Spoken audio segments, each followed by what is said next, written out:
Spycatcher.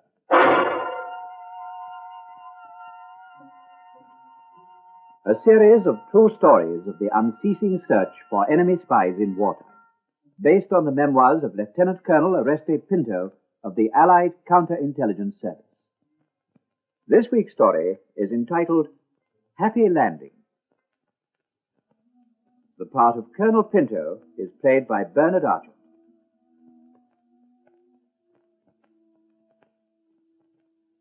From Dunkirk in June 1940 until D-Day in June 1944, Britain was cut off from the continent of Europe.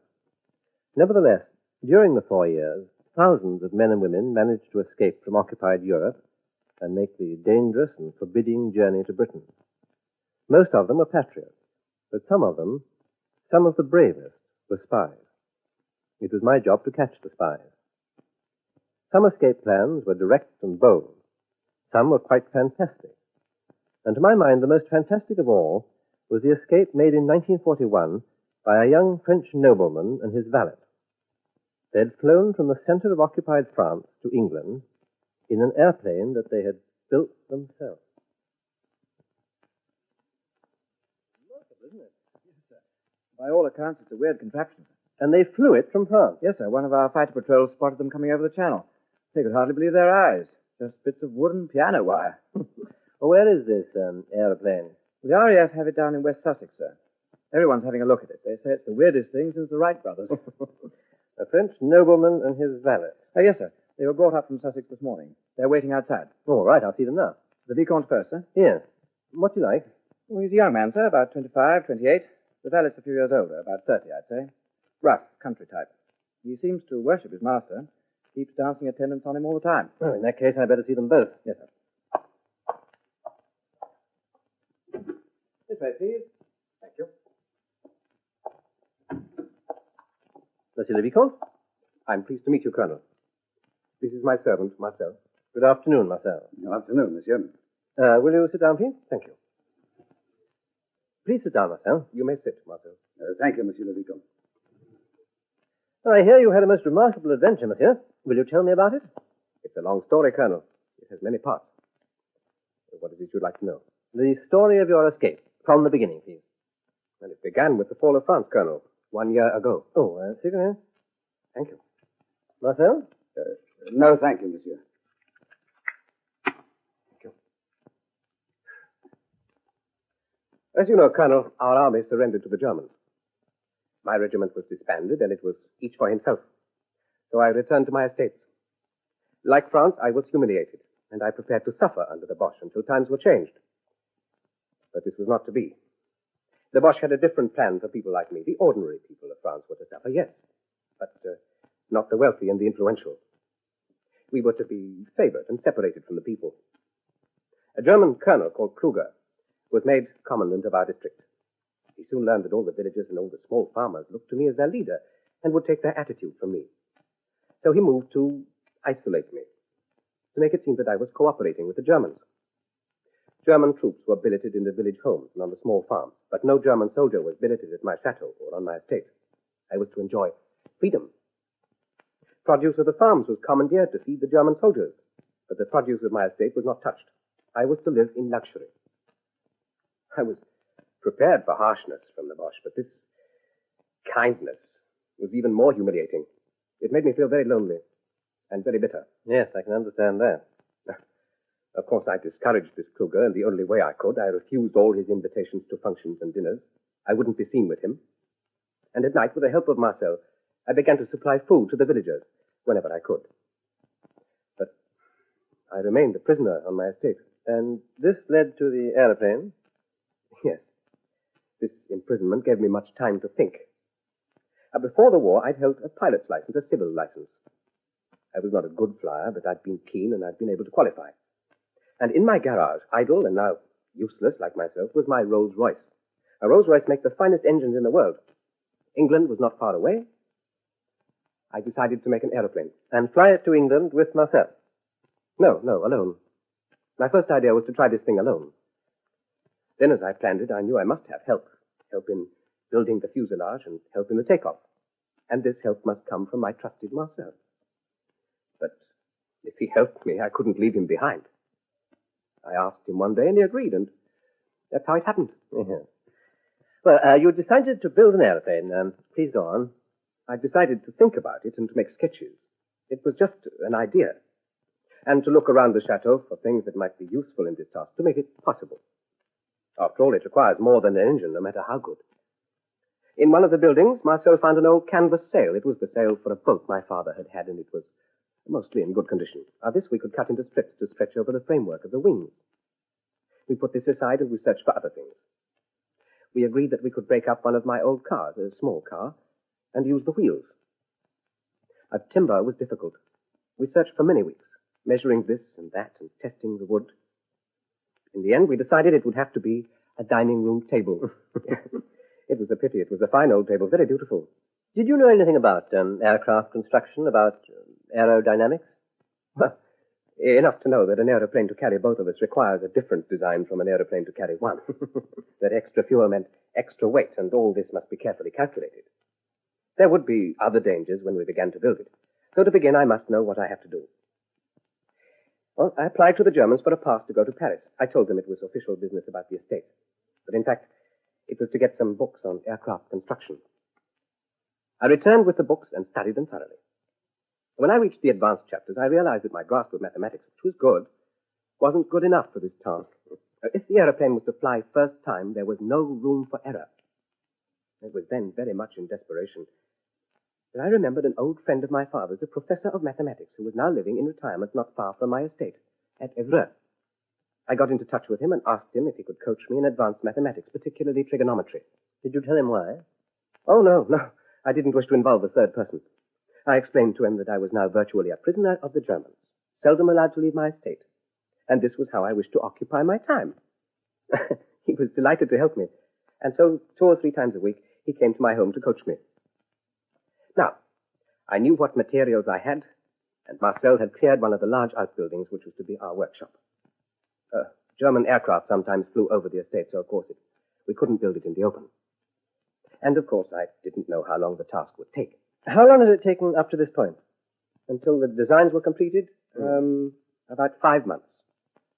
But we were now ready to build the aeroplane. And, excuse me. Yes, Pinto, what is it? Oh, how urgent? All right, in about 2 minutes.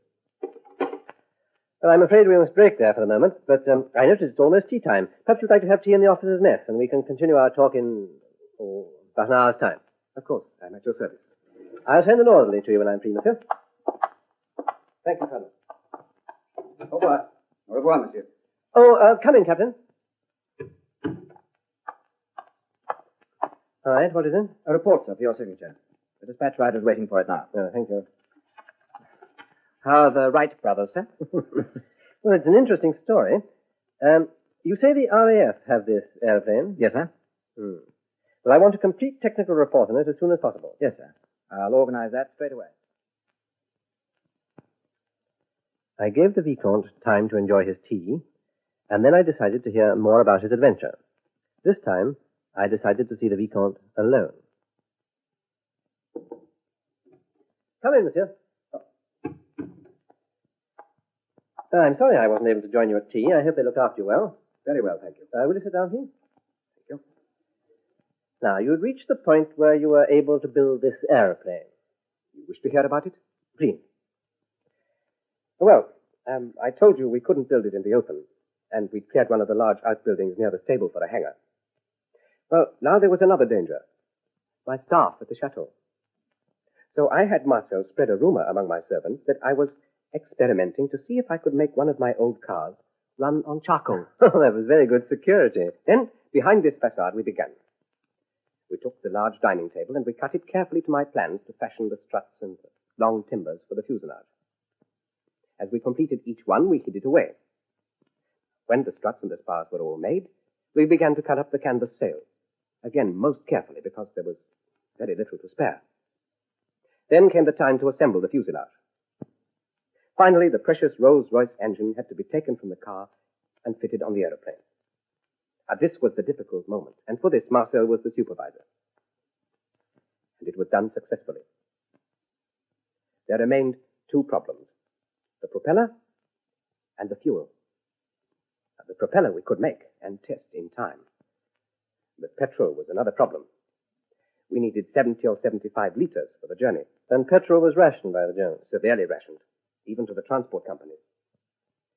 It was then that Marcel found the solution. He reminded me that our local German commandant, Colonel Kruger, was keen to win my friendship. His idea was that I should have a party at the chateau for Kruger and his senior officers. They would arrive in their staff cars. When I'd received my guests, Marcel would then invite the drivers for refreshments. He would also invite some local girls to entertain them. Now, when the party below stairs was in progress, the resourceful Marcel would slip out and siphon petrol from the tanks of the staff cars. At first, I wouldn't listen to this. I was against showing any friendship to the Germans. But in the end, it was clear that there was no other way, and so I agreed. I decided that this should also be very well planned. We should not take too much petrol at any one time, only 5 liters from each car, and this would require 3 or 4 parties. And did they all go well? No, not all of them. At the second one, Marcel was almost caught. But he left the German drivers being very well entertained. He was engaged in siphoning the petrol when one of the Germans came out to his car. It seems he'd brought a present for one of the local girls, and he'd come out to his car to get it. Marcel was at work on this car. But the German was already happy on his apple brandy, or too intent on his amorous mission. Anyway, he saw nothing. Lucky. Yes. The third party went off without trouble, and we then had 60 liters of petrol. Just one more party, and we'd be ready. But the last one, I shall never forget it. We'd finished dinner, and we were sitting over our coffee and brandy. Kruger was being ingratiating as ever. But I was hardly prepared for his next request. Monsieur le Vicomte, I have a small favor to ask of you tonight. Of course, Colonel. Anything you wish. Some of my young officers are not fully aware of the qualities of the enemy that await us across the English Channel. I am told that you have in your garage the famous English Rolls Royce. That is so, Colonel. I would like you to show it to my staff. I would like my young officers to see that the English at their best are not fools. Of course, Colonel. You wish to see it now? Why not? Gentlemen, I would like you to come with me for a moment. I have something very interesting to show you.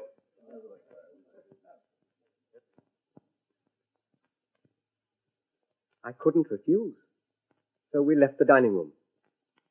As we passed the outbuildings, I had a vision of our precious aeroplane, like the skeleton of a giant bird, and shrouded in dust sheets. And in the garage, my Rolls-Royce gleaming and magnificent, but without an engine. There was nothing I could do. So we entered the garage.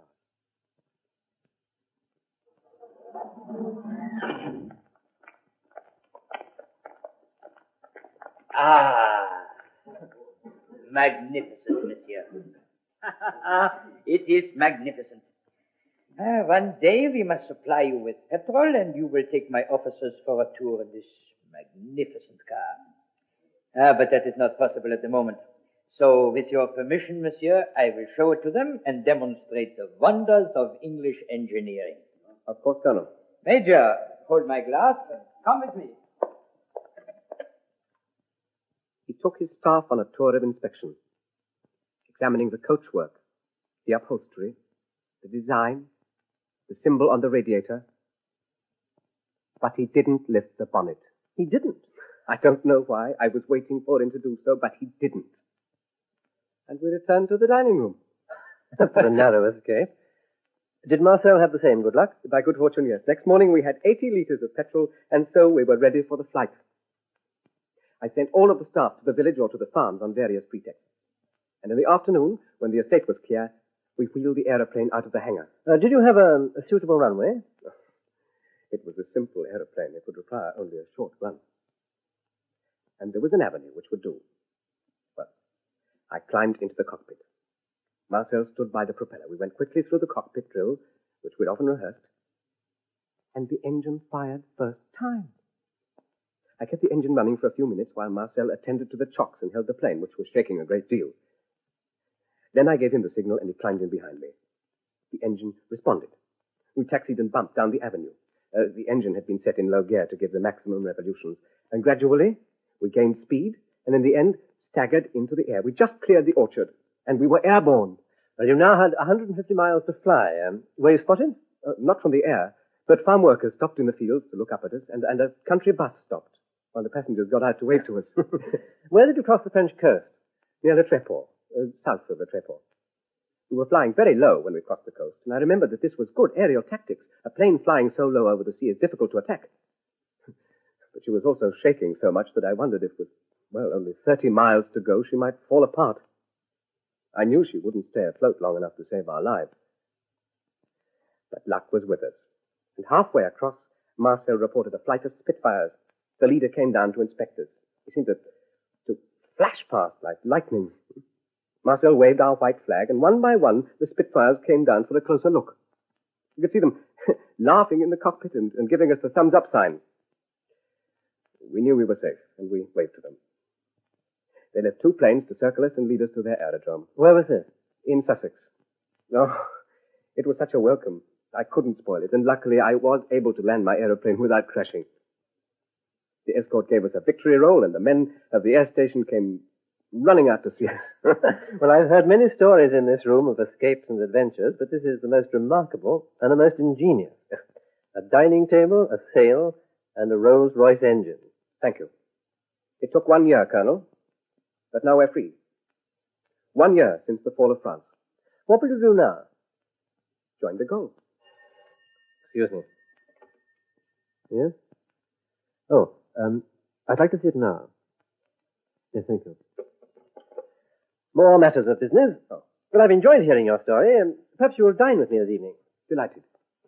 Until this evening. Thank you. Come in, Captain.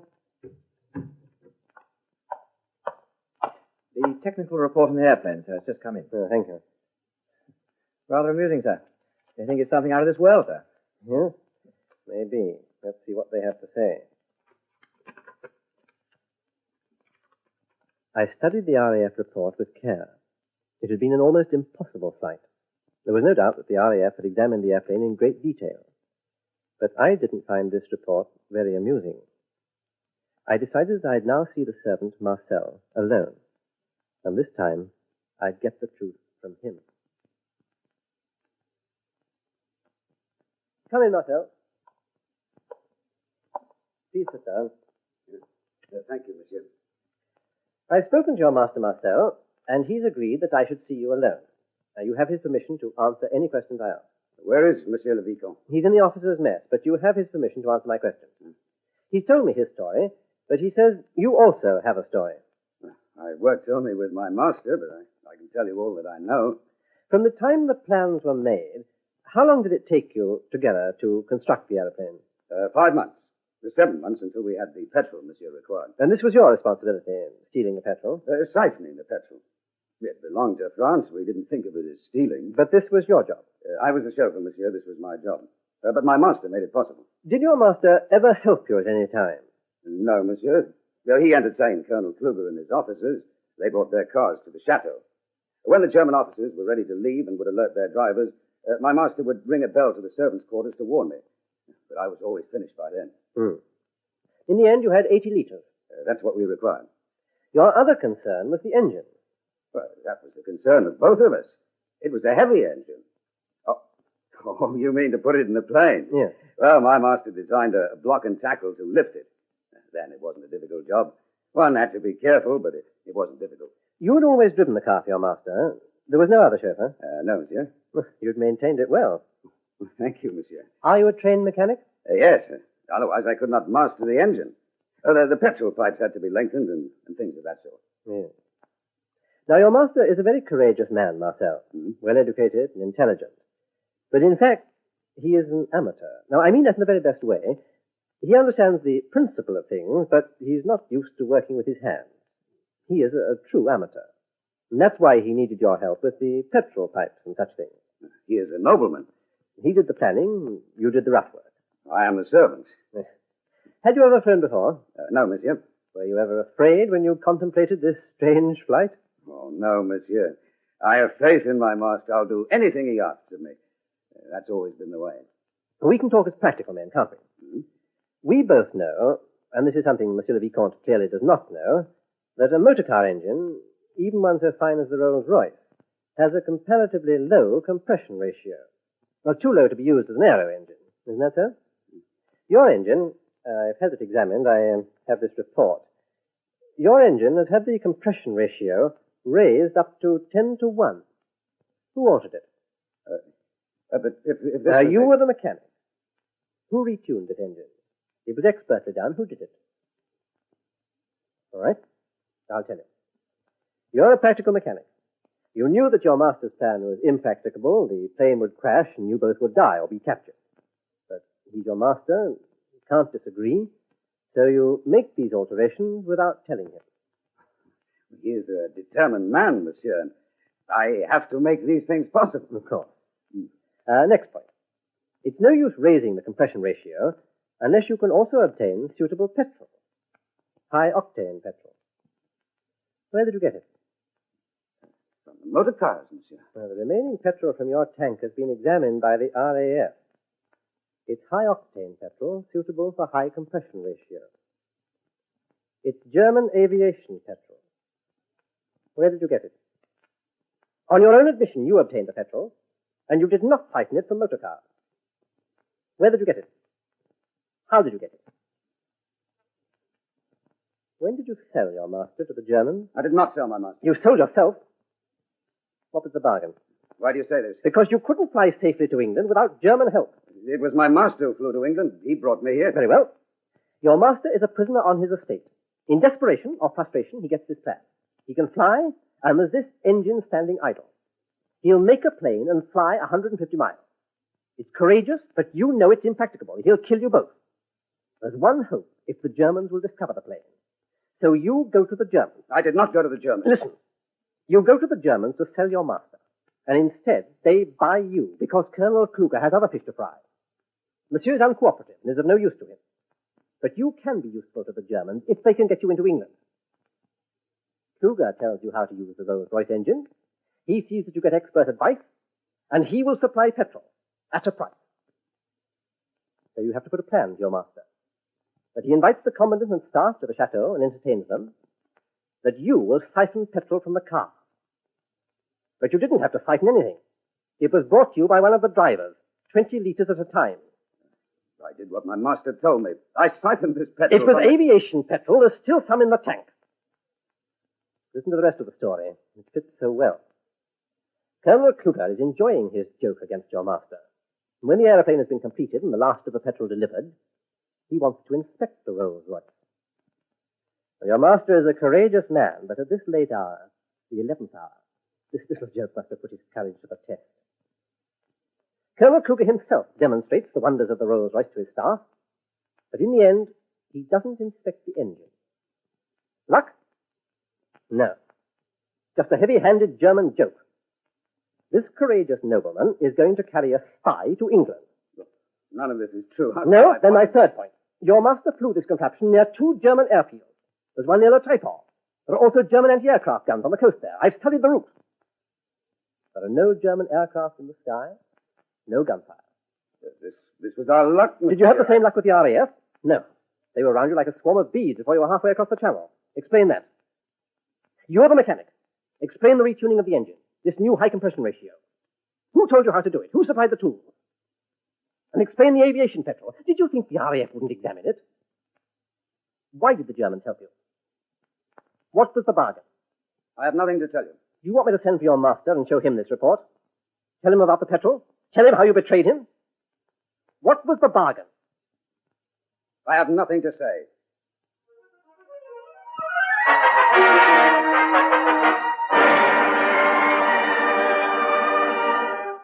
Marcel was a tough, stubborn peasant. He was clearly guilty, but he continued to protest. After the liberation, he was returned to France for trial. As he was being taken from jail to the courtroom, he was killed, run down by a fast-driven car that failed to stop. The French resistance had their own ideas of justice.